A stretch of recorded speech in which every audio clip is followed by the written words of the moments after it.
Ibinasura ng Sandigan Bayan 6th Division ang dalawang mosyon na inihain ni Uswag Ilonggo Party List Jojo Ang. Kabilang dyan ang mosyon ni Ang na humihiling na ibasura ang kasong graft na isinampa sa kanya ng Office of the Ombudsman. Si Juan Antonio nakatutok. Hindi pinagbigyan ng Sandigan Bayan 6th Division ang hiling ni Uswag Ilonggo Party List Representative James Jojo Ang na ibasura ang kasong graft dahil sa lack of merit. Nahaharap siya sa kasong 14 counts ng graft na dinidinig ngayon sa iba't ibang divisyon ng Sandigan Bayan matapos sampahan ng Office of the Ombudsman dahil sa conflict of interest. Contractor kasi siya sa mga proyekto ng pamahalaan kahit na siya ay kongresista.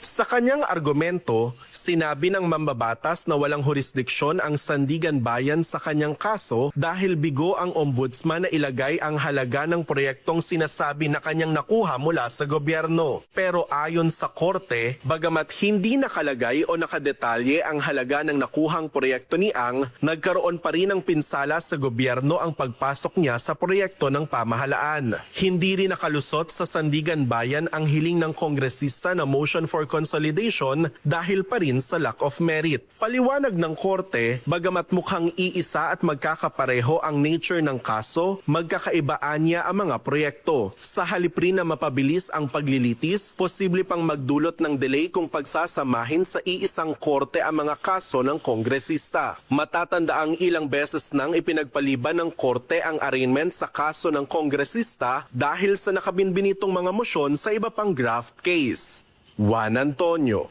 IBC News.